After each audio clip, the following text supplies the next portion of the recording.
السلام عليكم ورحمة الله وبركاته.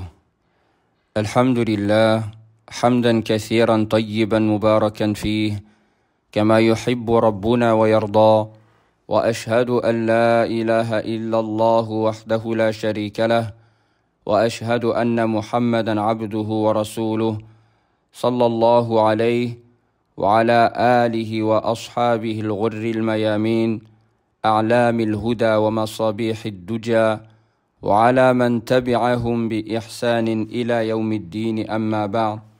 Chers frères et sœurs, on remercie Allah Azza wa Jal de nous avoir permis de se réunir afin d'apprendre la science profitable.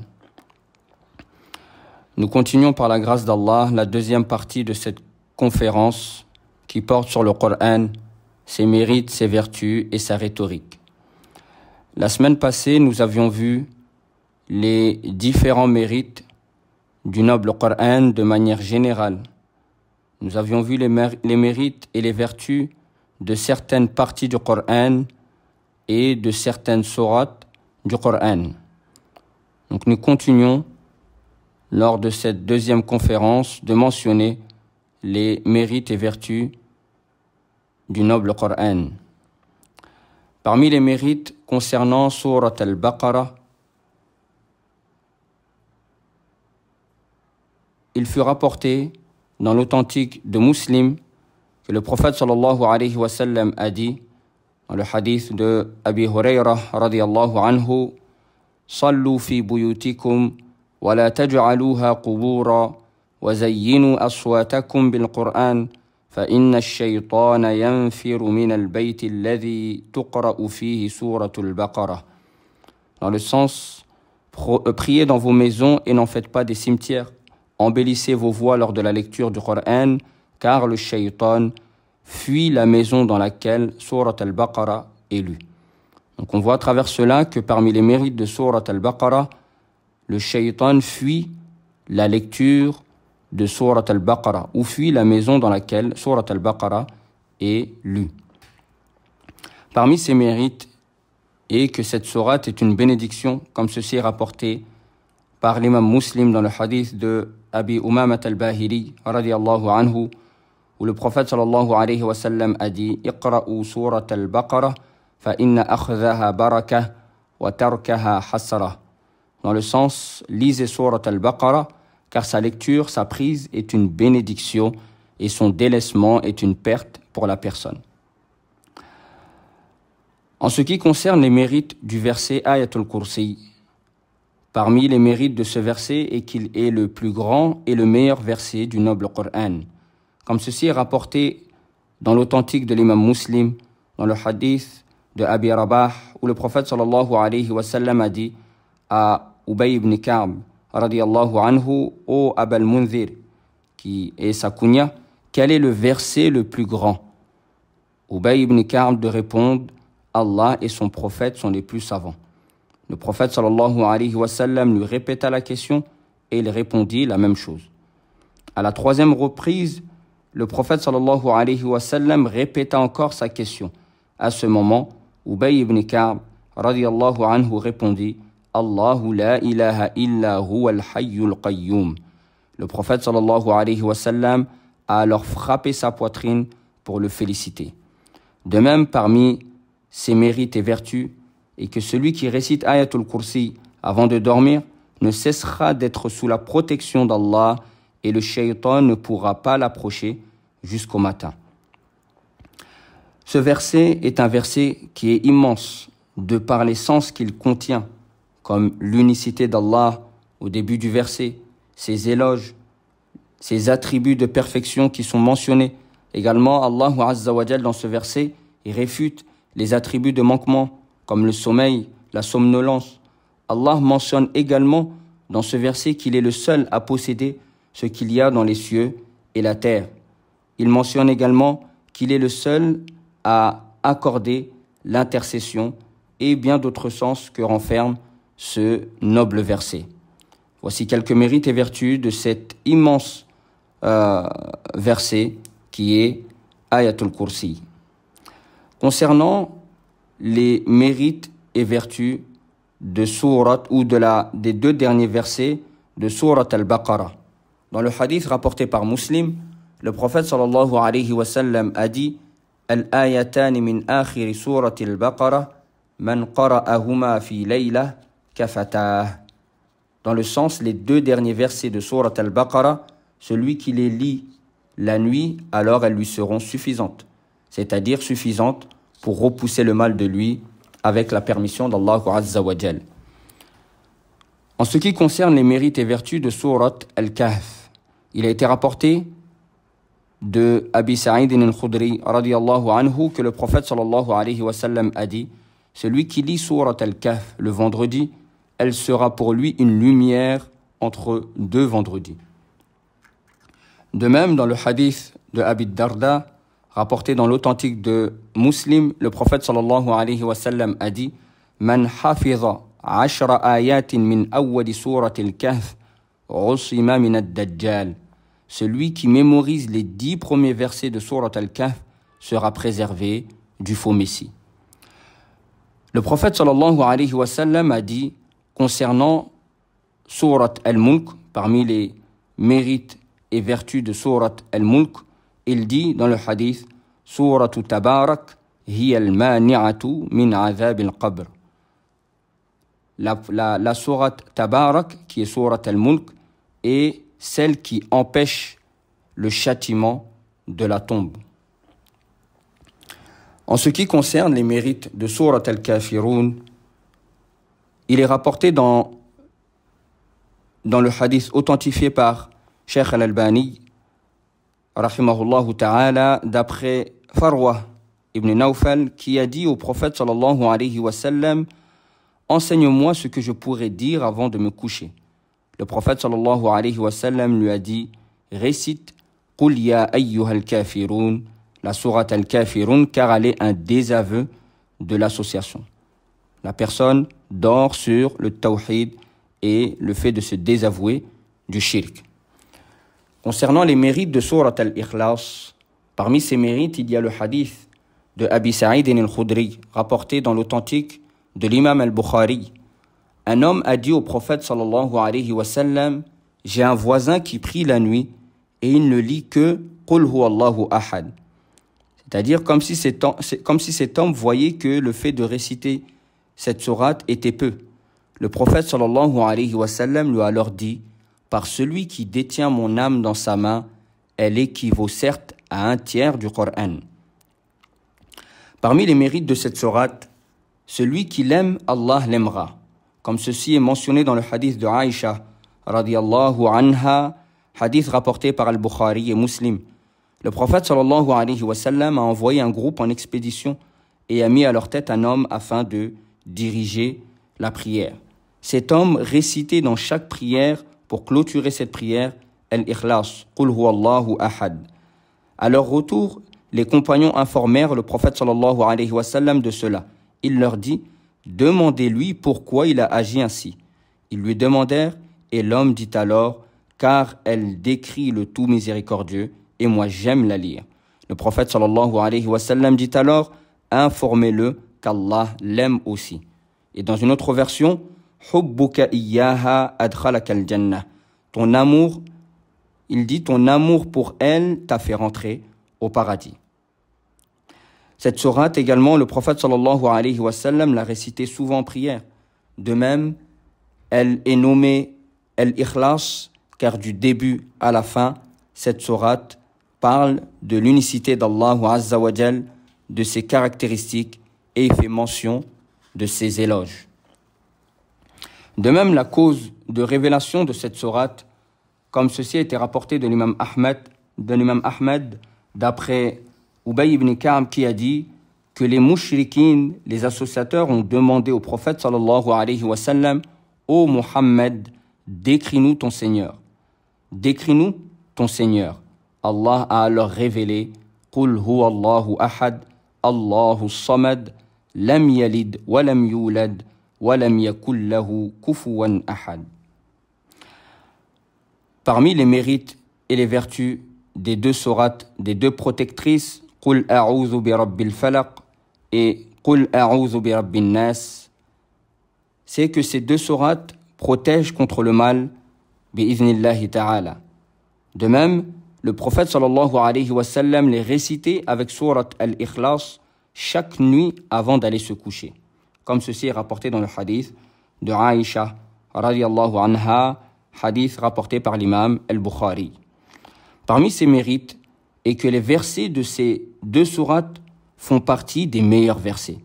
Comme ceci est rapporté par al-Bukhari d'après Uqbah ibn Amir, qui a dit que le prophète sallallahu alayhi wa sallam a dit « Unzilat alayya ayatun lam ara mithlahunna qattu al-mu'awwidhatan » Des versets ont été révélés sur moi et je n'ai pas vu leur semblable. Ces versets sont les deux protectrices. De même, parmi les mérites et vertus de ces deux sourates, c'est que ces deux sourates suffisent amplement pour se protéger avec la permission d'Allah, comme ceci est rapporté dans le hadith de Abi Sa'id al-Khudri, hadith rapporté par l'imam al-Tirmidhi, où le prophète sallallahu alayhi wa sallam avait l'habitude de se protéger auprès d'Allah contre les djinns et l'œil des gens. Et lorsque ces deux sourates protectrices furent révélées, il a alors pris ces deux sourates et s'est suffi de ces deux protectrices. Voilà ce que nous pouvons dire de manière résumée sur les mérites, les vertus du Coran. De manière générale, sur les mérites et vertus de certaines parties du Coran, de certaines sourates du Coran et de certains versets du Coran. Nous allons voir à présent un autre aspect de ce noble Coran qui est son éloquence et sa rhétorique. Pour comprendre ce contexte, Allah Azza wa Jal a envoyé son message Muhammad sallallahu alayhi wa sallam afin d'appeler les gens à l'unicité d'Allah et dans le même temps mettre en garde les gens contre le polythéisme sous toutes ses formes. Les mécréants à l'époque du prophète sallallahu alayhi wa sallam ont rejeté l'appel du prophète sallallahu alayhi wa sallam et ont rejeté le fait que Mohammed soit celui qui a été choisi et envoyé comme messager pour l'humanité. Pour confirmer et prouver la prophétie de Mohammed sallallahu alayhi wa sallam, Allah a alors envoyé son messager et lui a révélé ce noble Coran, ce Coran immense. Ce noble Coran dont les corps s'humilient devant ces versets et dont les cœurs se fendent à l'écoute de ces exhortations. Allah Azza wa Jal a dit لو أنزلنا هذا القرآن على جبل لرأيته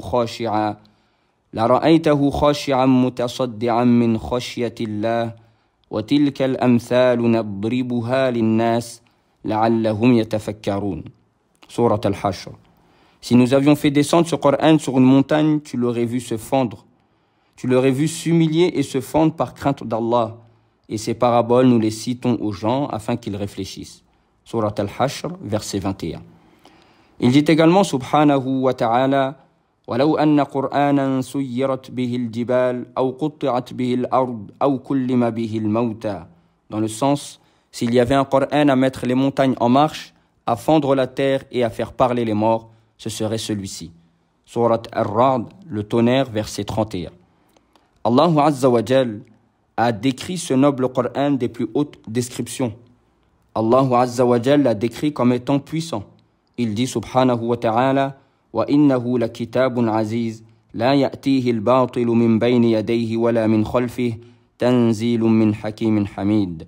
Dans le sens, et certes c'est un livre puissant, le faux ne l'atteint d'aucune part, ni par devant ni par derrière, et c'est une révélation émanant d'un sage digne de louange.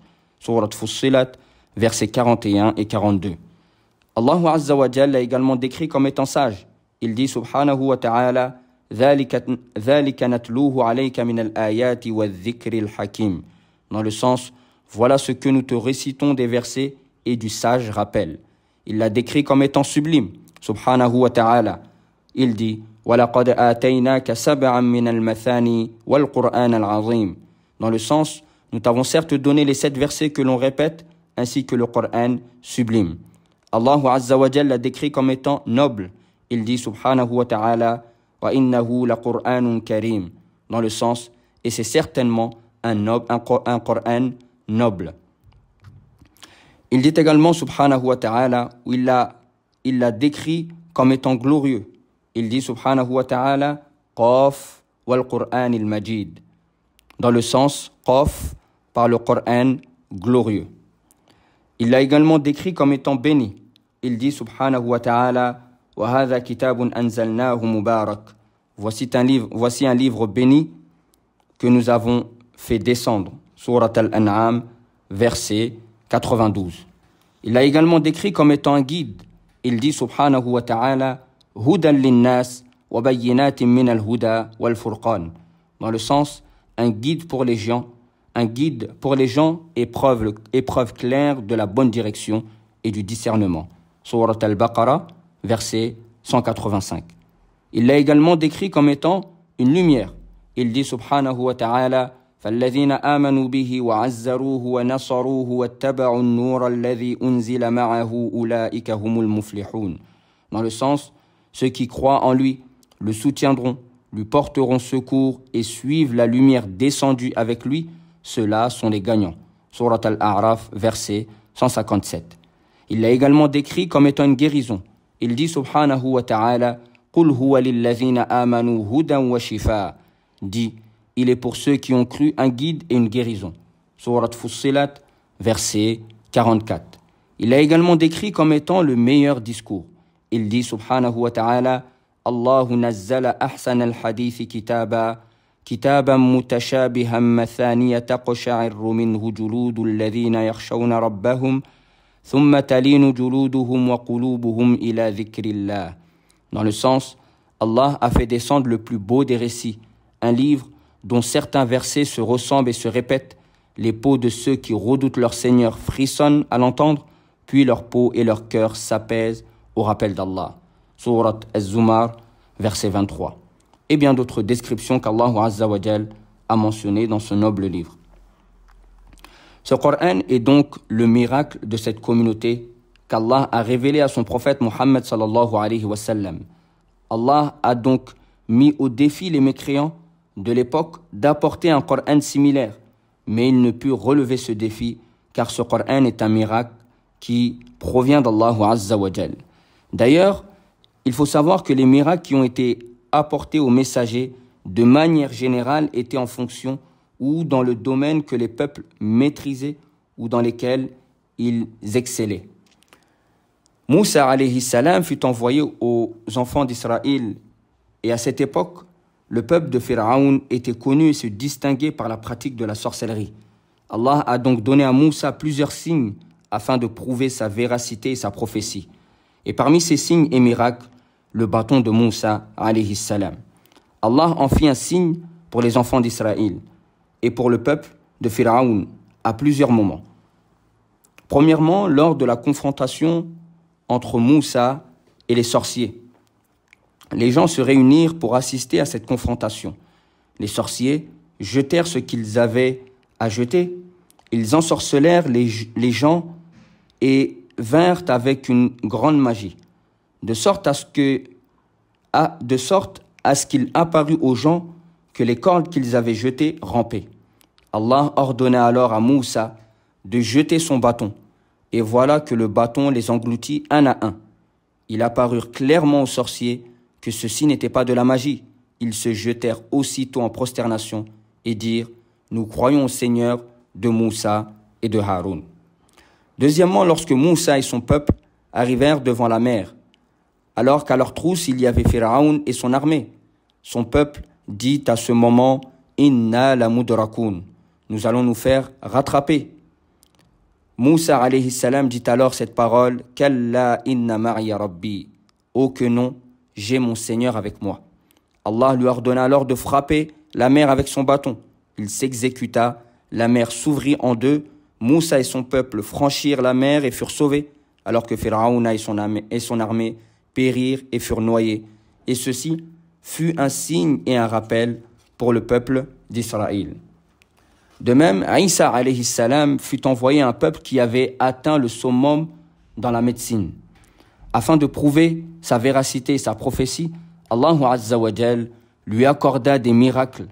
Parmi ces signes et miracles, Allah lui accorda la permission de guérir l'aveugle-né et le lépreux.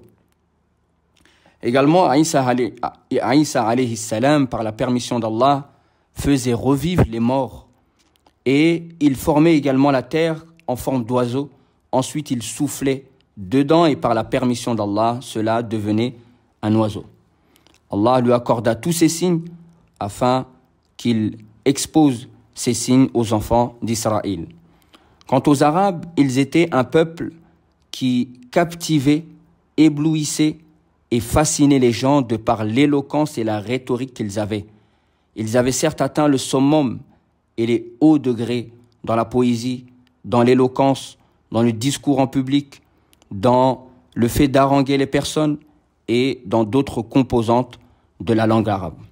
Le Coran est donc venu les défier d'apporter un Coran similaire afin qu'ils sachent que ce Coran est un miracle et n'est pas la parole d'un être humain, mais bien la parole d'Allah Azza wa Jal, le Seigneur de l'univers, qui est le seul à mériter l'adoration. Voilà pourquoi ce Coran renferme plusieurs types de rhétorique. En premier lieu, Allah Azza wa Jal les défia d'apporter un Coran semblable. Il dit subhanahu wa ta'ala قُلْ لَإِنِ اجْتَمَعَتِ الْإِنسُ وَالْجِنُّ عَلَى أَنْ يَأْتُوا بِمِثْلِ هَذَا الْقُرْآنِ لَا يَأْتُونَ بِمِثْلِهِ وَلَوْ كَانَ بَعْضُهُمْ لِبَعْضٍ ظَهِيرًا. Sourate Al-Isra, verset 88. Dit, même si les hommes et les djinns s'unissaient pour produire quelque chose de semblable à ce Coran, ils ne sauraient produire rien de semblable, même s'ils se soutenaient les uns des autres. Les mécréants furent incapables d'apporter un Coran semblable. À la suite de cela, Allah leur demanda d'apporter 10 sourates. Allah Azza wa Jal dit à cet effet: Am yaquluna iftarah, qul fa'tu bi'ashri suwarin mithlihi muftarayat, wad'u man istata'tum min dunillahi in kuntum sadiqin. Sourate Hud, verset 13. Dans le sens, ou bien ils disent, il l'a forgé, le Coran, dit, apportez donc 10 sourates semblables à ceux-ci, forgés par vous, et appelez qui vous pourrez pour vous aider en dehors d'Allah, si vous êtes véridique. On voit dans ce verset qu'Allah Azza wa Jal les a mis au défi d'apporter 10 sourates et de s'aider dans cette tâche de qui ils voudront en dehors d'Allah Azza wa Jal, mais ils furent incapables d'apporter 10 sourates similaires. À la suite de cela, au vu de leur incapacité à apporter un Coran similaire ou 10 sourates, Allah leur demanda d'apporter une sourate. Allah dit à cet effet: وَإِن كُنْتُمْ فِي رَيْبٍ مِّمَّا نَزَّلْنَا عَلَى عَبْدِنَا فَأْتُوا بِسُورَةٍ مِّن مِّثْلِهِ وَادْعُوا شُهَدَاءَكُم مِّن دُونِ اللَّهِ إِن كُنْتُمْ صَادِقِينَ. Dit dans le sens, si vous avez un doute sur ce que nous avons révélé à notre serviteur, tâchez donc de produire une sourate semblable et appelez vos témoins, c'est-à-dire les idoles, que vous adorez en dehors d'Allah si vous êtes véridique. Sourate Al-Baqarah, verset 23. Les mécréants échouèrent à produire une sourate semblable. Ils échouèrent également à contredire et à apporter meilleur que ce noble Coran, à une époque où les Arabes étaient au sommet de leur art, dans la rhétorique et l'éloquence, à une époque où il y avait les plus grands poètes arabes, les plus éloquents et les plus connaisseurs de la langue arabe. Ils n'ont pas trouvé d'autre solution que de nuire aux musulmans et de leur déclarer la guerre. Certes, ce noble Coran a un impact incroyable sur les cœurs. Il y pénètre et domine les raisons. Son amour s'ancre dans le cœur de celui qui le récite et l'écoute. Et le lecteur ne se lasse pas de son écoute et de sa récitation. Même s'il le récite des dizaines, voire des centaines de fois. À l'écoute de ce noble Coran, nous trouvons la douceur et l'apaisement de l'âme et nous voyons clairement que ceci n'est pas la parole d'un être humain.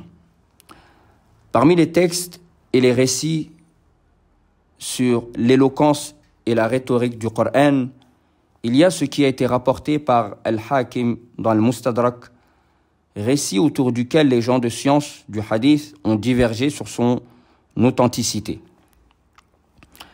Le récit est le récit de Al-Walid ibn al-Mughira avec le prophète sallallahu alayhi wa sallam. Il est venu voir le prophète sallallahu alayhi wa sallam et cet homme fait partie des têtes des mécréants de Quraysh, des plus fortunés et fait partie des plus connaisseurs de la poésie arabe. Il vint au prophète sallallahu alayhi wa sallam et demanda au prophète sallallahu alayhi wa sallam de lui lire du Coran. Le prophète sallallahu alayhi wa sallam lut la parole d'Allah, le verset 90 de sourate An-Nahl. Inna Allah ya'muru bil adli wal ihsani wa ita'i dhil qurba wa yanha 'anil fahsha'i wal munkari wal baghi ya'idhukum la'allakum tadhakkarun. Dans le sens, certes Allah commande l'équité, la bienfaisance et l'assistance aux proches, et il interdit la turpitude, l'acte répréhensible et la rébellion. Il vous exhorte afin que vous vous souveniez. À la suite de cette lecture, son cœur fut touché par ce qu'il venait d'entendre. Et le peuple de Quraysh, a eu écho de cela. Abu Jahl vint le voir et lui dit « Ton peuple a pour objectif de réunir de l'argent pour toi, ici dans le but de le dissuader de se convertir à l'islam. Ceci du fait qu'il a été touché par la lecture du Coran. » Al-Walid ibn al-Mughira dit à ce moment, le peuple de Quraysh sait que je suis l'un des plus riches. Abu Jahl lui dit, dis alors une parole sur lui pour montrer au peuple de Quraysh ton désaveu et ta réprobation du Coran et de Mohammed. Al-Walid dit, et qu'est-ce que je vais dire par Allah? Il n'y a pas un homme parmi vous qui connaît mieux que moi la poésie et les poèmes, ni même la poésie des djinns. Et tout cela ne ressemble en rien à ce que Mohammed récite. Il dit à la suite, la parole que Mohammed dit est douce et d'une grande beauté, et un être humain ne dit pas de telles paroles. Cette parole est élevée, et aucune parole ne peut s'élever au-dessus de cette parole. Abu Jahl dit à la suite, ton peuple n'acceptera pas cette parole jusqu'à ce que tu parles sur lui. Il dit alors à Abu Jahl, laisse-moi réfléchir. Il réfléchit, et il dit à la suite de cela, ce Coran est une magie qu'on lui a apprise, c'est-à-dire qu'on a apprise à Muhammad sallallahu alayhi wa sallam. Alors Allah Azza wa Jal a alors révélé les versets au sujet de Al-Walid ibn al-Mughira dans Surat Al-Muddathir.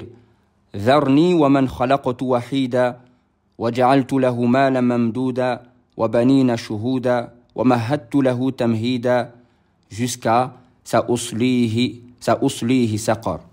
Dans le sens, laisse-moi avec celui que j'ai créé seul, à qui j'ai donné des biens étendus, jusqu'au verset, je vais le brûler dans le feu intense, le saqar. On voit à travers cela que malgré la mécréance d'Al-Walid ibn al-Mughira, ce dernier a reconnaissait que ce Coran n'était pas la parole d'un être humain, mais bien d'une divinité qui est Allah Azza wa Jal. Parmi les récits qui démontrent l'éloquence du Coran également, lorsque Abu Jahl, qui était un des ennemis de l'islam les plus durs à l'époque du prophète sallallahu alayhi wa sallam, lorsqu'il a entendu la parole d'Allah, khudhil afwa wa'mur bil urfi wa a'rid 'anil jahilin, dans Surat Al-A'raf, verset 199, dans le sens accepte ce qu'on t'offre de raisonnable, commande ce qui est convenable et éloigne-toi des ignorants. Lorsqu'il a entendu cette parole, il dit Inna Rabba Muhammadin la fasih. Certes, le Seigneur de Mohammed est éloquent.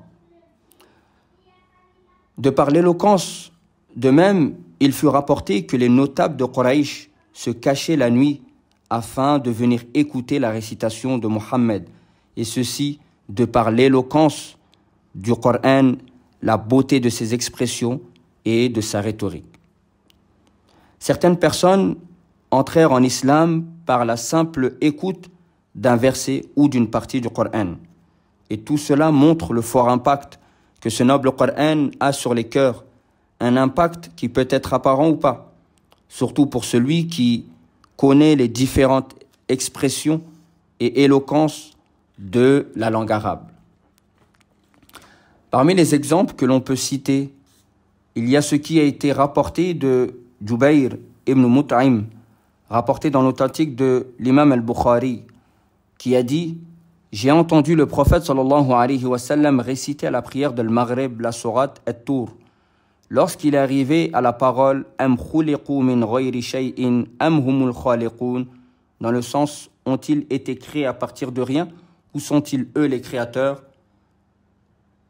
Le verset 35 de sourate At-Tur, il dit cette parole « Mon cœur a failli s'envoler ». On voit dans ce récit que le compagnon Jubayr ibn Mut'im radiyallahu anhu fut impacté et touché par la rhétorique de ce verset. Et ceci fut une cause qu'il se convertisse à l'islam. Shaykh al-Islam rahimahullahu ta'ala a dit dans Majmou' al-Fatawa فَإِنَّهُمْ يَعْلَمُونَ أَنَّهُمْ لَمْ يَكُونُوا مَخْلُوقِينَ مِنْ غَيْرِ خَالِقٍ وَيَعْلَمُونَ أَنَّ الشَّيْءَ لَا يَخْلُقُ نَفْسَهُ فَتَعَيَّنَ أَنَّ لَهُمْ خَالِقًا. Il dit, certes, ils ont su qu'ils n'ont pas été créés sans créateur. Ils ont su également qu'une chose ne peut se créer elle-même. Il leur est donc apparu avec certitude qu'ils ont un créateur. De même, l'imam Ibn al-Qayyim rahimahullahu ta'ala a dit dans As-Sawa'iq al-Mursala concernant le verset Am khuliqu min ghayri shay'in am humul khaliqun, ont-ils été créés à partir de rien ou sont-ils eux les créateurs? Il dit médite sur la répétition et la composition de ce verset dans lequel il y a de l'établissement de la preuve de manière simple, rapide, avec l'expression la plus belle et la plus éloquente. Allah Azza wa Jal dit dans ce verset ceux-là ont été créés après qu'ils n'étaient rien. Donc, ont-ils été créés sans créateur qui les a créés? Ceci est impossible et inconcevable auprès de celui qui a une raison et une compréhension. Ensuite, dans sa parole, « Am humul khaliqun » où sont-ils eux les créateurs? Ceci est également impossible que le serviteur soit déjà présent pour pouvoir se créer, car celui qui n'a même pas la capacité d'ajouter ni d'allonger son délai de vie d'1 heure ou même d'un cheveu, comment peut-il être son propre créateur alors qu'il n'existait pas?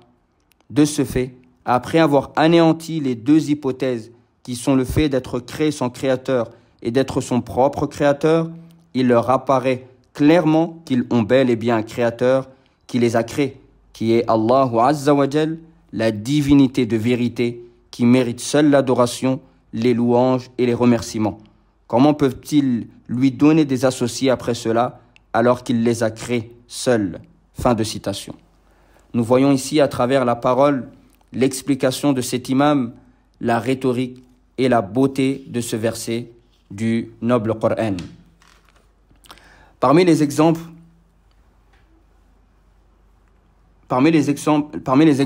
de récits démontrant la rhétorique et l'éloquence du Coran et son fort impact sur les cœurs et les corps, il y a le récit de Utbah avec le prophète sallallahu alayhi wa sallam.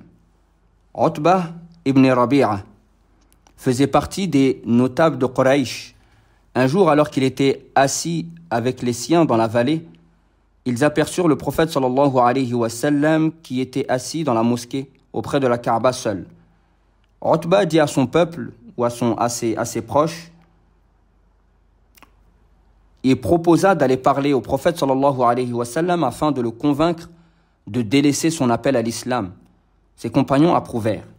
Il alla à la rencontre du prophète Mohammed sallallahu alayhi wa sallam et s'asseyait à ses côtés. Il lui dit « Ô fils de mon frère, tu fais partie des nôtres et tu es certes venu avec une chose énorme. Tu as divisé notre union et dénigré nos divinités. Écoute donc ce que j'ai à t'exposer. Peut-être que tu accepteras ma proposition. » Le prophète sallallahu alayhi wa sallam lui dit alors « J'écoute. » Il dit « Ô fils de mon frère, si tu cherches et désires à travers ton appel la richesse, alors nous réunirons pour toi de l'argent et ferons de toi le plus riche d'entre nous. Si c'est la notoriété que tu recherches, nous ferons de toi notre chef et nous ne prendrons aucune décision sans te consulter. Si tu cherches la royauté, eh bien nous ferons de toi notre roi. Et si c'est une maladie par laquelle tu es touché, alors nous chercherons pour toi le remède et dépenserons notre argent jusqu'à ce que tu sois guéri. » Lorsqu'il eut fini, le prophète sallallahu alayhi wa sallam lui dit « As-tu fini » Il dit oui. Le prophète sallallahu alayhi wa sallam lui dit alors « Écoute-moi ». Le prophète sallallahu alayhi wa sallam se mit à réciter le début de sourate Fussilat. Bismillahir Rahmanir Rahim. Hamim. Tanzilun minar Rahmanir Rahim. Kitabun fussilat ayatuhu Qur'anan arabiyyan liqawmin ya'lamun. Bashiran wa nadhira. فأعرض أكثرهم فهم لا يسمعون وقالوا قلوبنا في أكنة مما تدعونا إليه وفي آذاننا وقر ومن بيننا وبينك حجاب فاعمل إننا عاملون. Jusqu'au verset 13. Dans le sens Hamim, c'est une révélation descendue du tout miséricordieux, le très miséricordieux. Un livre dont les versets sont détaillés. Un Coran en langue arabe pour des gens qui savent. Annonciateur d'une bonne nouvelle et avertisseur. Mais la plupart d'entre eux se détournent. C'est qu'ils n'entendent pas. Et ils disent, nos cœurs sont voilés contre ce à quoi tu nous appelles. Nos oreilles sont lourdes. Et entre nous et toi, il y a une cloison. Agis de ton côté, nous agissons de notre côté. Jusqu'au verset numéro 13. À l'écoute de ces versets, Utba ibn Rabi'a se tut et s'appuya sur ses mains derrière son dos et écouta la récitation du prophète sallallahu alayhi wa sallam. Lorsque le prophète sallallahu alayhi wa sallam termina, il dit à Utba, « As-tu entendu » Utba ibn Rabi'a se leva et s'en alla. Il s'en alla vers ses compagnons. En le voyant venir, certains d'entre eux ont dit, « Nous jurons que Utba vient à nous avec un visage ou vient à nous avec un autre visage que le visage qu'il avait. » Pour dire ici qu'il a été touché par ce qu'il a entendu. Lorsque Utba s'asseya auprès d'eux, il leur dit « J'ai entendu des paroles par Allah que je n'ai jamais entendues. Par Allah, ce n'est ni de la poésie, ni de la sorcellerie. » Ils lui dirent alors « Par Allah, ô Utba, il t'a ensorcelé avec sa langue. » Nous voyons ici, dans ce récit, à travers ce récit, que Utba ibn Rabi'a fut impacté par l'éloquence et la rhétorique du Coran. Parmi les exemples que nous pouvons citer, il fut rapporté qu'un bédouin a entendu la parole d'Allah « Fasda' bima tu'mar wa a'rid 'anil mushrikin inna kafaynaka al-mustahzi'in » en sourate Al-Hijr, verset 94, expose donc clairement ce qu'on t'a commandé et détourne-toi des associateurs. Il se jeta aussitôt en prosternation. Lorsqu'il fut questionné sur la cause de sa prosternation, ce bédouin dit « Je me suis prosterné de par l'éloquence et la rhétorique de ce verset. » De même, il fut dit à une femme qui était éloquente « Innaki mra'atun fasiha » Tu es certes une femme éloquente. Elle répondit alors « Où suis-je de l'éloquence du Coran? N'as-tu pas entendu la parole d'Allah? Wa awhayna ila ummi Musa an ardi'ih فإذا خفت عليه فألقيه في اليم ولا تخافي ولا تحزني إنا رادوه إليك وجاعلوه من المرسلين. Surat Al-Qasas, verset 7. Et nous révélâmes à la mère de Moussa ceci. Allaite-le, et quand tu craindras pour lui, jette-le dans le flot. Et n'aie pas peur et ne t'attriste pas, nous te le rendrons et ferons de lui un messager. Elle dit dans ce seul verset, il y a 2 ordres, 2 interdits et 2 bonnes nouvelles. Quant aux 2 ordres, la parole d'Allah, allaite-le et jette-le dans le flot. Quant aux 2 interdictions, dans la parole d'Allah, n'aie pas peur et ne t'attriste pas. Et quant aux 2 bonnes nouvelles, nous te le rendrons et ferons de lui un messager. Voici quelques exemples montrant l'éloquence et la rhétorique de ce noble Coran. Et les exemples, bien sûr, sont nombreux dans le Coran, dans la Sunna et dans les paroles des pieux prédécesseurs. Ce Coran qui fut révélé à une époque et à un peuple qui a atteint le summum et qui excellait dans le domaine de l'éloquence, la poésie et la rhétorique. Ce peuple forgèrent des mensonges à l'encontre du Coran. Allah les défia alors d'apporter un Coran similaire, 10 sourates similaires et une sourate similaire, et ils n'ont pu relever le défi. Bien au contraire, à l'écoute de ce noble Coran, ils témoignèrent de l'éloquence et de la rhétorique de ce noble Coran. Ils eurent à ce moment-là la certitude que ce Coran n'était pas la parole d'un homme, mais bien du Seigneur de l'univers qui qui mérite seul d'être adoré. Cela nous pousse également en parallèle à fournir les efforts nécessaires afin d'apprendre la langue arabe, à la comprendre et à parvenir à la maîtriser, car elle est une clé essentielle à la compréhension de la science religieuse de manière générale et du noble Coran en particulier. Cela doit nous pousser également à apprendre le Coran, qui est la parole d'Allah Azza wa Jal, qui est la meilleure des paroles. Cela doit nous pousser à méditer sur les versets du Coran dans tous ses aspects, comme les versets traitant de l'unicité d'Allah, des règles religieuses, des histoires des messagers et des peuples qui nous ont précédés. De même, cela nous pousse à méditer sur ses expressions, sur sa rhétorique et ses différents styles. Voilà de manière résumée ce que l'on peut dire sur les mérites, les vertus et la rhétorique du Coran. Et la semaine prochaine, pour la dernière conférence, nous verrons un autre aspect aussi important ou un autre sujet aussi important qui est le fait d'exiler le Coran, ses différentes catégories et son jugement religieux. On demande à Allah Azza wa Jal, l'immense Seigneur du trône sublime, de nous faire aimer le Coran, de nous permettre de le lire, de le méditer, de l'appliquer pendant Ramadan et en dehors de Ramadan.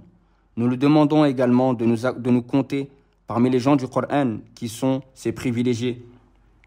Nous nous demandons également, de par ses plus beaux noms et ses attributs parfaits, de faire du Coran le printemps de nos cœurs, la lumière de nos poitrines et la dissipation de nos soucis et tristesses.